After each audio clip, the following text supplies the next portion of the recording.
Are you ready to take your message, your business, and your life to the next level? Want to learn from someone with more than a decade of experience, training tens of thousands of people from all around the world? Hi, Cliff. This is Pauline from Auckland, New Zealand. John from Calgary, Alberta. Amy Porterfield. Michael Hyatt. Dan here from Dunedin, New Zealand. Ray Edwards. Mark Mason. Mike Stelzner. Pat from Smart Passive Income. It's Darren from Melbourne, Australia. Now is the time to live the life of your dreams and do the work you feel most called to do in the world. Welcome to the Cliff Ravenscraft Show. Here's your host, Cliff Ravenscraft. That's right, my friends. Welcome back to another episode of the Cliff Ravenscraft Show.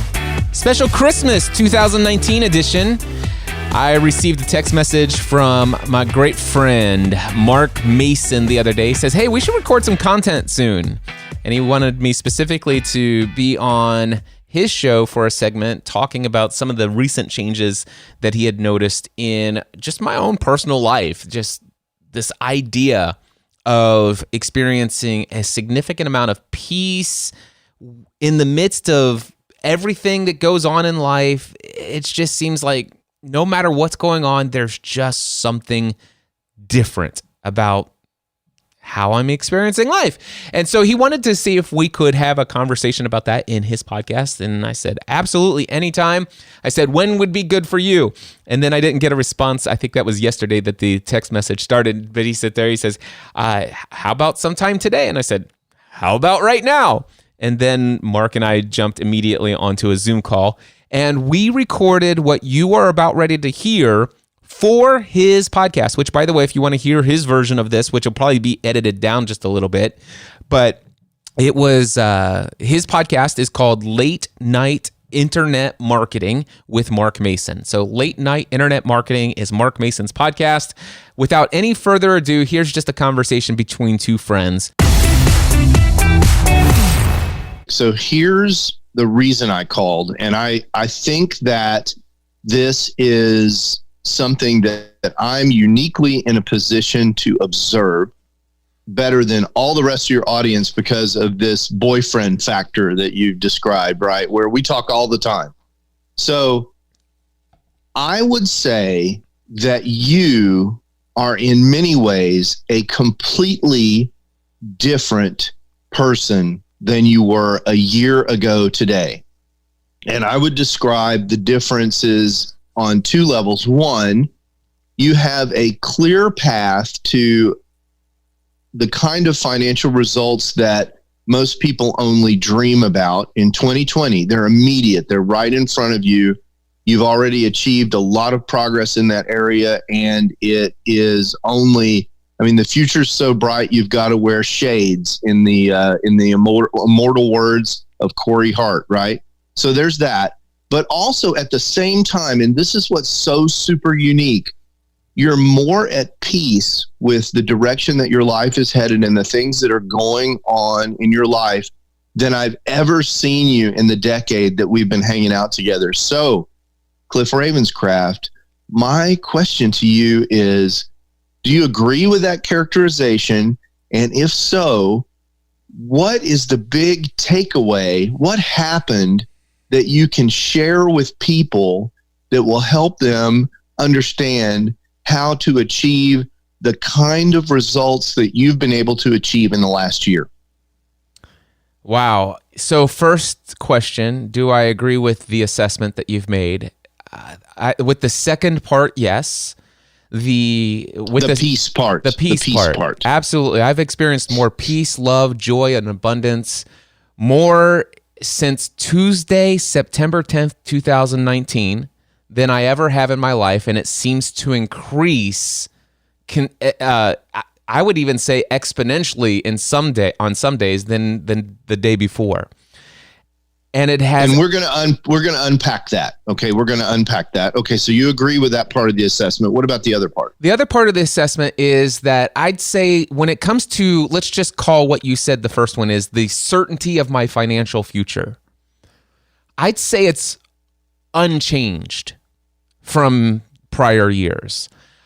With that being said, I certainly do have a clearer picture of a path towards the financial things of the future, but there are still certain uncertainty that's built into the path that I have chosen.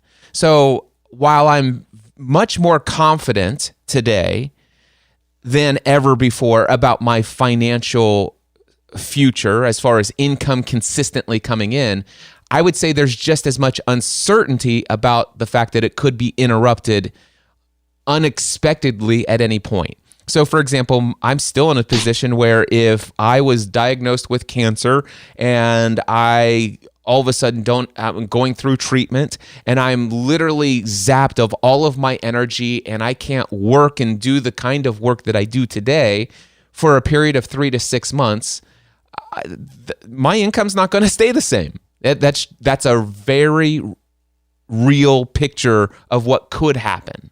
So right. I would say I'm just as up in the air financially, but barring something of that happening, I would say that, you know, I'm about today the same as where I was with Podcasting A to Z. Podcasting A to Z, I knew that if I worked and did the system that I had been able to repeat year after year, I knew that I could drum up enough business to get 20 students minimum every other month to be in Podcasting A to Z. Today, I'm just as confident that I can keep my current desired products and services filled. The cool thing is today it's recurring revenue versus hunting and gathering marketing before, which I kind of like a lot better. But the reality is that one client drops out, my income you know how some people, they get a raise and it's like $1 per hour or something like that. Right. I'm at the place when if one client drops out of my system, my income I just got to notice that I'm going to make $25,000 less this next year unless I go find somebody to replace that one client. Right. So it's lumpier. It's lumpier. So what I'm saying though is that first one is that I'm not anymore when it comes to that need of certainty, that financial certainty that, man, I'm on the right path, and that I know I am more and more I am extremely more confident that my financial future is set. I have no more certainty than I did before, but I'm certainly not at a lack of any certainty there. But it does actually tie in. All of this ties into why I have more peace in my heart than ever before.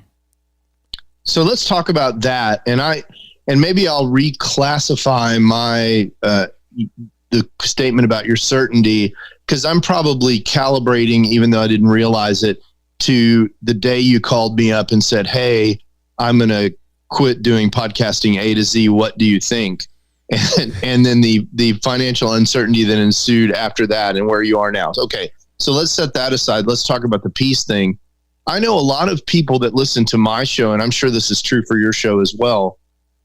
That's, even if they can't articulate it, that's really what they're looking for. They want to be happy, which has something to do with doing work that they love, probably, and they want to be secure in the understanding that work is going to provide for their family, and they want to derive some.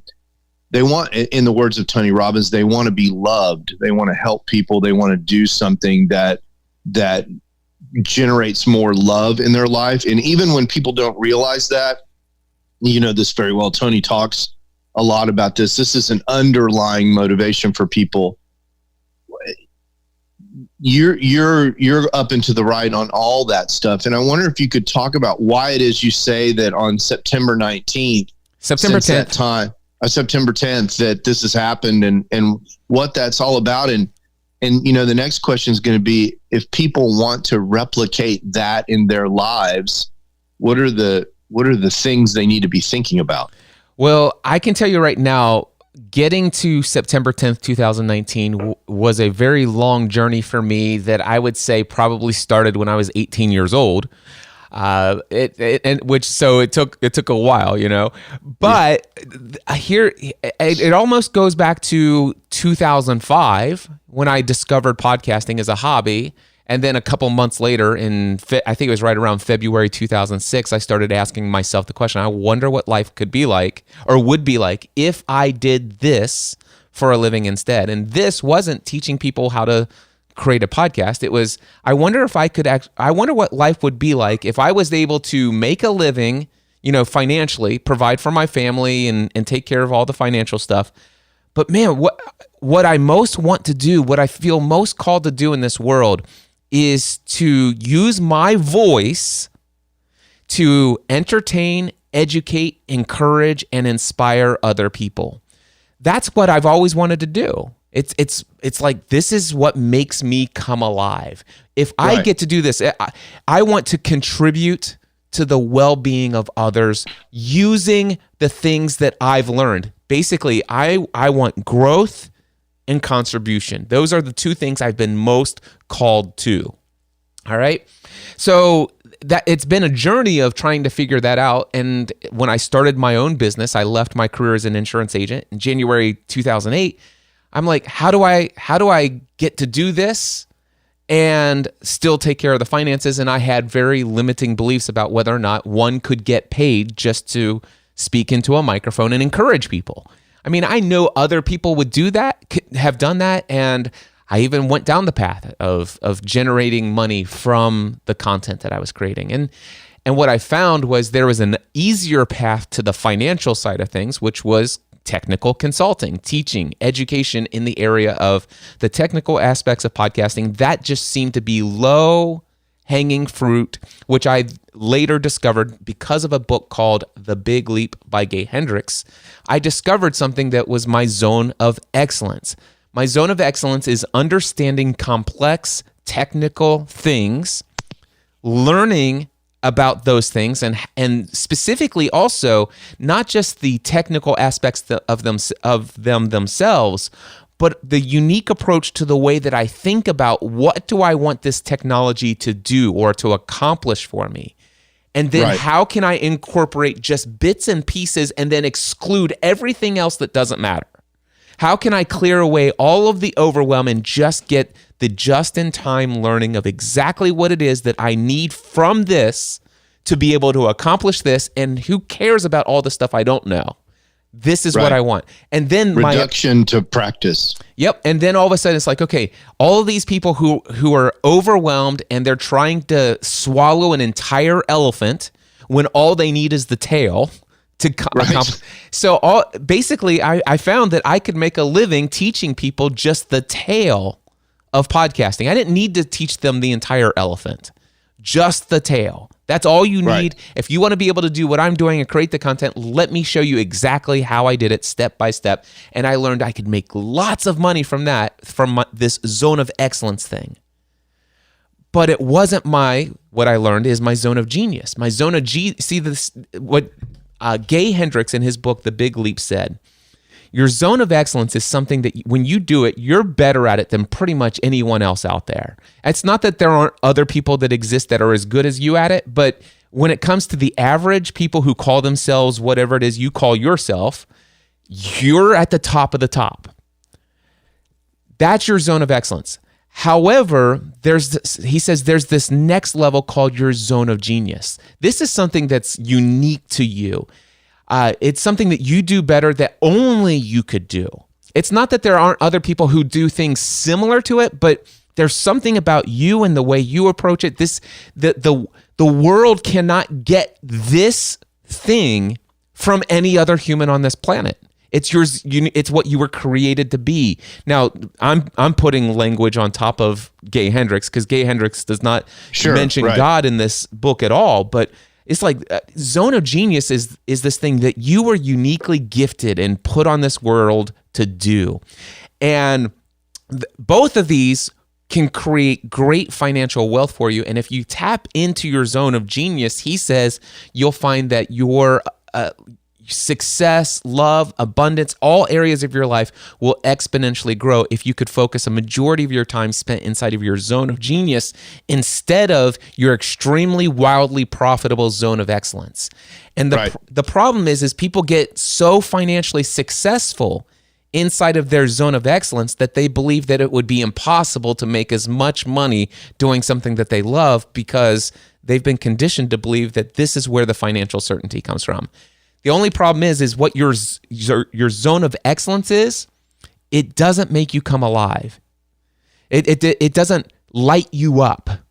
It doesn't fuel you. It serves other people and it serves you financially, but it doesn't fulfill you. And that's not to say there aren't parts of what you do that aren't fulfilling.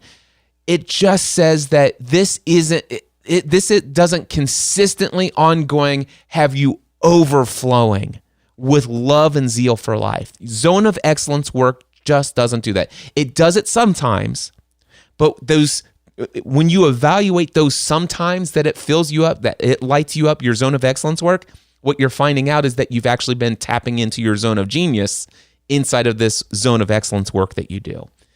And so when I discovered all of this, Mark, in September of 2017, I realized it's like, wow, I know why I've been so successful in this work as Podcast Answer Man, and it's not because of my technical skills and abilities.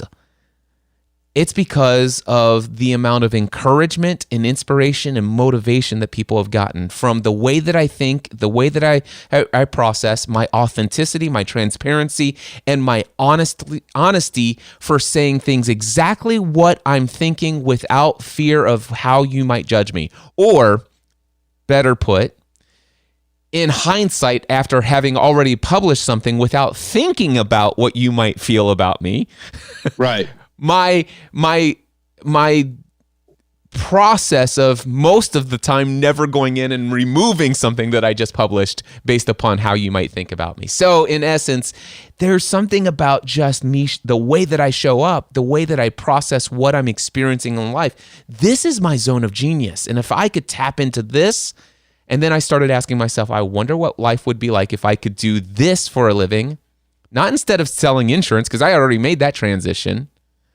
Now, what would life be like if I could do exactly what I wanted to do in February 2006 with my entire life? What if I could do that again, asking the same question, instead of teaching people the technical aspects of podcasting? And I pursued that. So that's an overview of like a decade of growth. There's a lot to be said about the fact that before I discovered the Big Leap in September of 2017, you know that 2015 and 2016, I had already discovered, I don't care how much money I'm making. I was making $500,000 a year in my business, and I am a solopreneur. There, not a single employee. I had one contracted worker that cost me maybe $20 to $40 a week, that was all covered by the equipment sales for podcasting that she was taking care of. I had extremely low overhead, and my business was generating $500,000 a year. I work from home in my basement. My overhead is next to nothing. Wildly financial successful. More and more dead inside every single day, though. Yeah, and it's interesting because there's just so many things to take away from all that. But when you describe that, people working in their zone of excellence on a day-to-day basis with occasional peaks into their zone of genius, what I think of is the full-time employee out there that's feeding their family in their zone of excellence, and they're trying to do a side hustle in their zone of genius, which sounds very familiar to me personally. So, I think that applies to a lot of people. But the other thing that I think is remarkable about your story, and I wonder what you think about this, because I know you try to help people work these things out. What's unique about you is not so much that you read the Hendricks book and other books and worked all this out.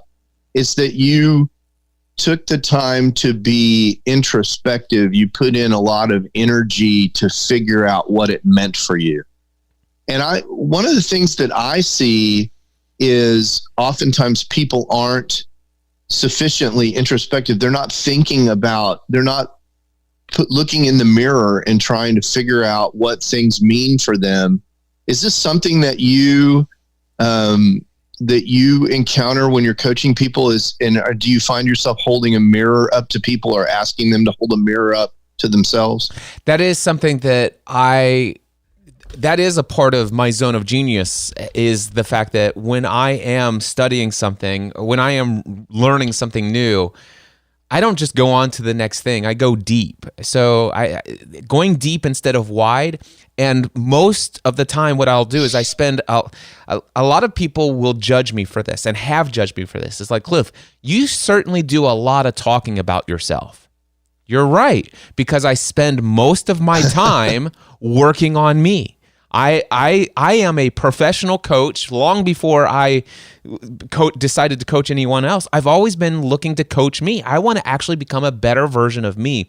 So while some of my friends, actually, Mark, some of our mutual friends have these commitments, I'm going to read 35 books a year, 52 books a year. Right. I'm lucky if I read 1 or 2 books every year or 2 years. So for me, when I discovered the Big Leap by Gay Hendricks, it's all I talked about for 6 months. I'm still talking about it 2 years later. All right. And actually, I just recently read it for the 8th or 9th time within the past 2 months. And I'm still talking about it. And we're, in fact, there's going to go back to your other question earlier. I'm going to talk about how I came to this decision or this realization on September 10th. I have more peace, love, joy, and abundance than I've ever had before in my life. And it has nothing to do with any external circumstances that I've done as far as the work that I do and all that other stuff. But so to answer this question, when I read a book that really touches something inside of me, I go deep into it. I'll listen to the audiobook several times. If it's powerful enough, I'll then get either the physical version or the Kindle version and highlight that thing. I'll go to Evernote and I will take notes. And pretty much by the time I get into the Evernote, I've literally transcribed the entire book into Evernote. I create tons of personal content, me talking about here's a little insight that I got from this chapter of this book. Here's a vlog episode, which I'm going to summarize in an email newsletter, and I'm going to record 4 or 5 different pieces of audio content, all related about how this one principle in this one chapter of this one book has radically got me thinking about all of my experiences in the past, seeing them through a new filter that all of a sudden awakens me to how I want to do life differently moving forward. And I might actually have 5 or 10 insights like that per every chapter of this book. So yes, I definitely go deep. And because I've gone so deep and I've learned how to take this, I will oftentimes have a client who might be struggling with something that I've struggled with in the past. And I suggest, hey, I'd love to suggest that you read this book over the next 2 weeks. Would you be willing to do that? And they say, sure. And then they'll come back and say, listen, I read that book. I just don't get it. What's the big deal about that book? And then, of course, I go into Evernote, exactly related, because I have the most profound notes, and it's easy for me to find exactly what I'm looking for from this book. And I could take them. I say, turn to page so-and-so and read to me, what does it say here? And they read that line. And then all of a sudden, it's just, we're on a Zoom coaching call, and it's absolute dead silence for like 90 seconds, which seems like about 40 minutes. Right. It seems like forever when you're on a coaching call. Yes. And so all of a sudden it's like, oh my gosh. That's their response. I didn't see that. Right. And see, flew right through it. Exactly. Yep. You flew right through that one. You know, it's like, and trust me, we all do that. I do that. I fly through this stuff. That's why I go back and I read it a second time, a third time, a fourth time, when it's something that resonates with me that I know I need to hear. And at the opening of, by the way, I know I'm going to sell a couple copies of Gay's book, The Big Leap, by the way, because at the very opening introduction and the opening first chapter of this book, he says, let me ask you this question. Are you willing to feel good and have your life go well all of the time? Right. That's the whole premise. Are you willing to feel good and have your life go well all of the time? And I remember the first time I read the book, the very first, I was listening to the audiobook. In fact, I remember where I was. I was in Anaheim, California, walking out of Disneyland on my way back to the hotel. I had just started The Big Leap on audio. He says, are you willing to feel good and have your life go well all the time? And it just so happened to be that I was feeling good and my life was going well. And when I heard that statement the first time, I paused. I stopped gay for a moment. And I'm like, nobody's life, nobody feels good and has their life go well. Nonsense, right? It's total nonsense. That's right. And all of a sudden I found myself rejecting that thought because I'd been conditioned to think that life sucks a lot of the time. It reminds me, I think there's a quote, I need to find this quote from C-3PO. He goes, it seems like if this is our lot in life, we're meant to suffer or something like that. Am I dreaming that up, or that's a real C-3PO quote, right? I don't know, but I'm going to research it as soon as we get off this call. I'm pretty sure he says something like, we were meant to suffer or something like that. But anyway, I started to evaluate this, and then I would listen to what he was saying, and I'm like, wow, he says, oftentimes we get to the place where our life is going well, we're feeling great, and he says there's this threshold to where you get to at some point in life where life goes a little bit better than you feel worthy of, or that you feel like that is okay, because at some point your life is going so well and you're feeling so much better than pretty much everyone else, and you feel like, man, I shouldn't do this. And so subconsciously or consciously, one or the other, you'll do something to self-sabotage yourself. And you'll bring yourself down. Your body sometimes self-consciously will make you get sick. You'll come down with an upper respiratory infection, and you'll refuse to go to the doctor, and you'll let it turn into bronchitis, and then you'll have this persistent, terrible cough that you'll have to overcome for 3 months. And you've done all of that so that your life isn't so much better than everyone else around you. And when I discovered that, I realized, wow, I've had he didn't use the bronchitis thing. That would have been cool if he did. But what I realized, he says, you'll find yourself, your body will sometimes do this. And Mark, I had been... That was you. That was my life. Remember. And it's like every time my life experienced a new high, I come down with an upper respiratory infection, and 2-3 times a year, exactly what I just said, I would do that. And after reading this book and evaluating it, I started to ask myself, am I able to write an affirmation that says, in my own language, in my own words, am I able to say this and believe it to be true? I am willing to feel great, and I changed the word to great. I am willing to feel great and have my life go well all of the time. And I was able to do that pretty easily. Do you want to know why? Yeah, of course. I was able to focus in on one word: willing. Yeah, am I willing? Exactly. I had no problem to say, am I willing to feel great? It would seem ridiculous for me to say, no, I am not willing to feel great. I am not willing for my life to go well all of the time. So what? Sorry, go ahead. The difference is that at some point, I actually added that to my affirmation, and I realized that, wait a second, I just hit a brand new high. Just hit a brand new high, and I feel weird about where I am right now. I now understand the upper thermostat setting, where my comfort zone is on how great my life is and how great I feel and all this stuff. All of these things, I realize I'm at an all-time high.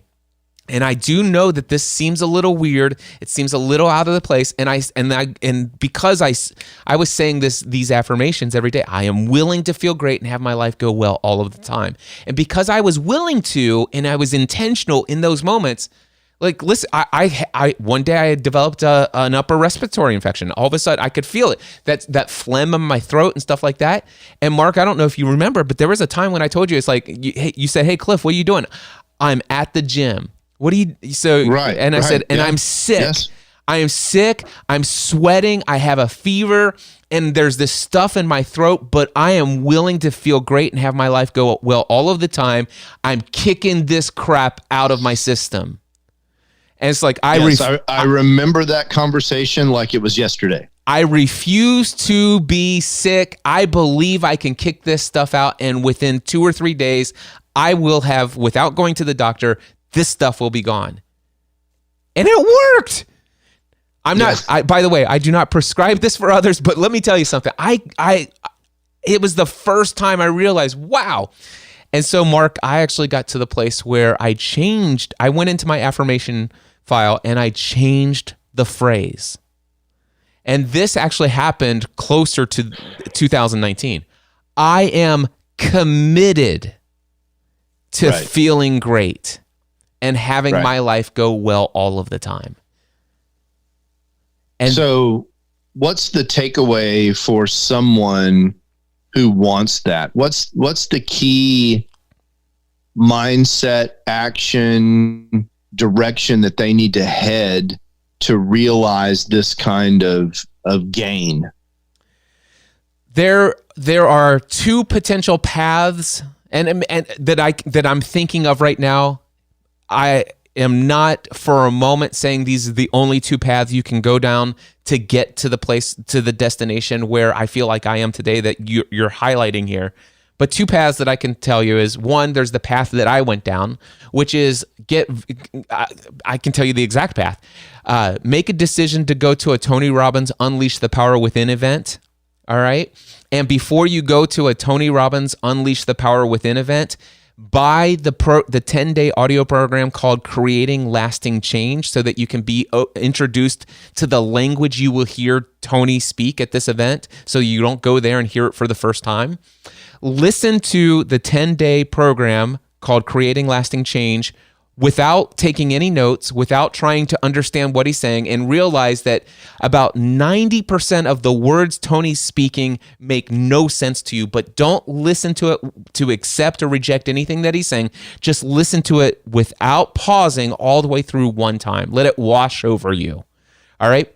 Don't worry about whether you pick up anything he's laying down. Just listen to the intriguing stories about Bob, who was going to murder his wife and kids. Yes. Those stories will impact you. I promise you. You'll connect with those. But then go back and listen to it a second time. The 10-day program a second time. And then realize that you're going to pick up a little bit more the second time that you didn't pick up the first time. Then by that time, you should now be ready to go to your Unleash the Power Within weekend. It's going to be incredibly impactful for you. For me, it was a life-altering, life-changing weekend. It was also exhausting and for other reasons, but let me just say this. It was incredible. And then what I did personally was I purchased another program called Personal Power 2 by Tony Robbins. It's a 30-day program, and I listened to it the first time without taking any notes.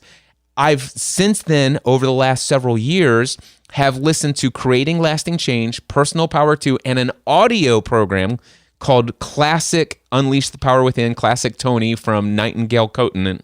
Anyway, I've listened to these 3 audio programs about 36, 37 times through in the past since 2016.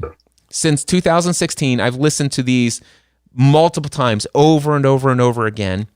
And then I read the book Psycho-Cybernetics, and then I read the Big Leap, or I think it was actually the other way around, the Big Leap, Psycho-Cybernetics, and then just studying all of this stuff, and I started to read this book called The Prosperous Coach, which introduced me to a guy named Michael Neal, which is a lot more new agey than I feel comfortable with, but there was this book called Super Coach that I listened to the audiobook while I was on a road trip for a speaking gig.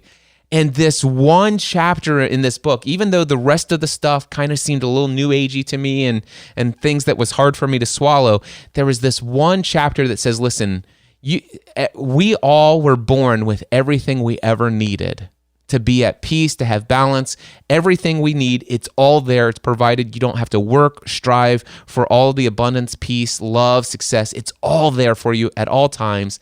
And we are conditioned throughout our young childhood and then into our adult life that we have lack. In fact, I'm going to say it, a lot of marketing has tried to convince us that we have a significant amount of lack. that Sure. Of you course, have yes. pains, and you won't be able to solve this pain unless you buy such and such products, which means you need to go out and earn money so that you can have this and all this other stuff. And what I came to realize after all of this stuff, and there's so much in between, how I got to where I was, where I got to the place where I was like convinced I must make $1 million in 2020. I must hire a coach and spend $100,000 and invest in this particular coach. I'm convinced this is exactly what I need. Yep. And I listened to this audiobook and I'm like reevaluating. Do I really need to make $1 million next year? There's no question I can make $1 million next year. But then I asked myself the question, at what cost? Right. Exactly. And then Yep. like, do I have everything within my power to invest $100,000 in this coaching? Yes, everything's within my power to do that. But at what cost? Do I need this coach? And the answer to that question immediately became no. And I'm like, whoa, that one slapped me upside the face. Where does that come from? And it came from reading this book, Super Coach, that I don't need anything. And it was challenging for me because I had just engaged Rich Litvin, the co-author of the book, The Prosperous Coach, and I told him I'm very interested. I want all the details about what it would be to sign up for your $100,000 personal one-on-one coaching package. And on Tuesday, September 10th, we were scheduled for our second coaching experience where I would finally get to understand what are the logistics. And at the beginning of that call, he says, "So Cliff, what's on your mind? What's going on lately?" I said, "The weirdest thing." He says, "What's that?" And I said, "I don't know how to explain it, but over the last several hours, last several days, but certainly in this moment, I've come to realize I have never experienced more peace, love, joy, success, and abundance than I have in this very moment. I have no worry, no anxiousness, and all this stuff. And traditionally, I'm in a spot right now where traditionally I would have a lot of anxiety, a lot of fear, a lot of self-doubt, a lot of uncertainty, worry, all of this stuff. I'm out of town. I've been traveling more than ever. I'm outside of every routine that my body thrives on. And my conference is this week. I've publicly stated for the last 2 years it's going to have 300 people. For the second year in a row, have failed miserably in public to reach this goal. And I don't care. I don't care about any of it. Matter of fact, it doesn't matter. And I am so at peace. There's so many things that are up in the air. In fact, financially, I'm in a worse place than I was a year ago because I made a lot of similar mistakes. I know how to get out of them because last year I was negative $38,000 in the hole because of how I did Free the Dream 2018. This year, it looks like I'm only going to be about negative 20,000, but that's because I had the sense to stop the madness a couple days ago. Thankfully, I didn't sell any more tickets because it wasn't the right thing for me to do. I'm going to dig myself out of this hole. I know it's all going to work out. But man, I've realized just how much all of those things that I was doing was driven by a need for significance and a need for certainty and a need for all of this other stuff. And the reality is I don't need any of that. I am significant. I have certainty. My certainty doesn't come from my bank account. My certainty comes in my faith in God. And even when I struggle in my faith in God as being exactly as figured out in my head as what I believe about God, I still have never been let down by the creative forces of the universe or whatever you want to call God and how he works and how he created it all. The one thing I know is there's never been a time in my life where every single need I've ever had hasn't been met. And there's nothing for me, there's nothing that will convince me that that's not always going to be true. So all of this work and strife and worry and anxiety is for nothing.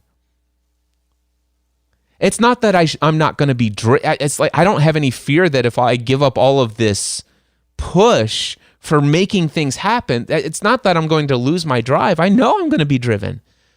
But man, what excites me is that now I'm going to be driven by a sense of purpose and identity and authenticity and integrity with who I feel I was created to be, versus driven by a need for more significance or more financial security. I'm not going to create content so that people will like me. I'm not going to create content to impress people about who I am and that how they should feel about me. I'm not going to create content just so people will buy crap from me. I'm going to create content because I felt called to create content. And I'm going to trust that the right people need what I have to create, because I was put on this earth for a purpose. And if I woke up with air in my lungs today, it's because there's still some work that I'm supposed to be doing. And that's always whatever I choose to intentionally do, led by the Spirit or led by prompting or whatever I feel called to do that day, I'm always at the right place at the right time with the right people doing the right thing all the time. I just trust that. And I know that I'll have everything I need. I'm still a driven person, but driven to grow personally and professionally, and driven to contribute and add value to others. And that has always been what's provided everything. It wasn't my working 14, 18 hours a day, 7 days a week, around the clock. My worry, fear, and anxiety that motivated tons of activity, it was not all of that actually generated the funds that got me out of problems in the past. And that's what I realized. It's like, wow, I don't have to live life the way that I've lived it the last 46 years of my life.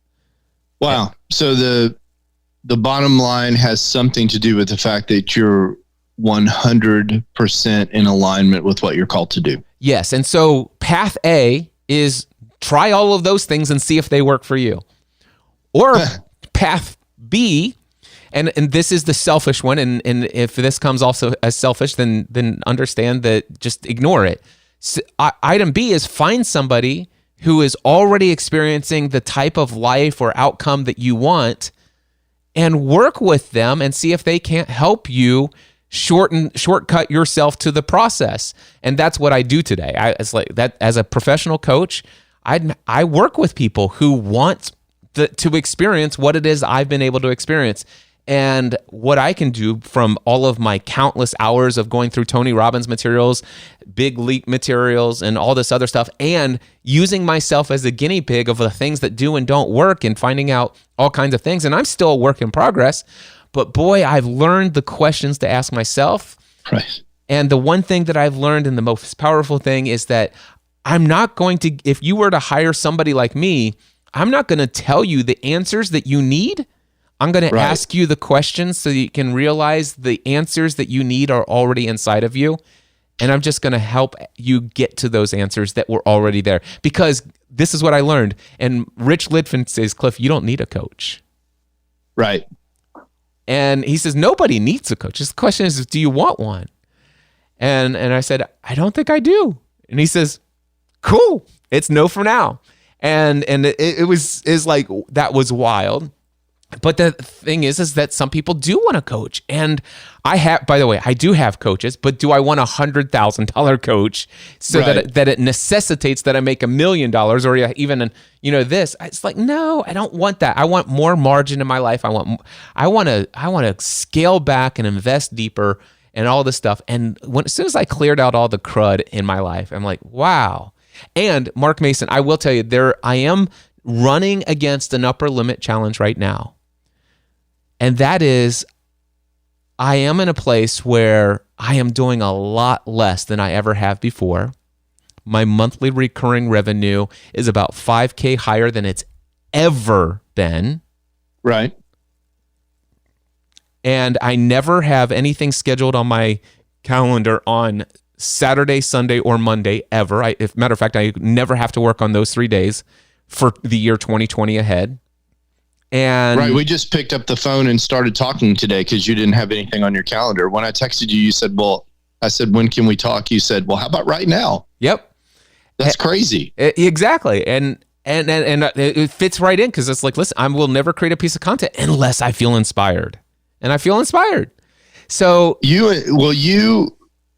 your inspiration inspires people. So thank you for that. Thank you for all the inspiration. And the thing that strikes me about everything that you just said, and you and I have had some coaching calls with me as the person being coached and you as the coach, and they're amazing.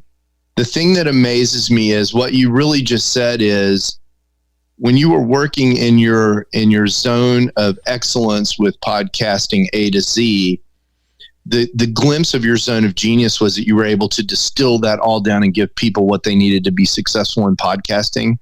And now that you're working in this area of turning people's lives on, you're able to do the same thing, distill that thousands of hours of content and learning and personal experience down and focus it to help people. I think that really is your gift, is to, as we said before, get to something that's actionable and pragmatic and implementable for people to help them. And that's really cool. Yeah. And that I love that you said that. That's exactly it.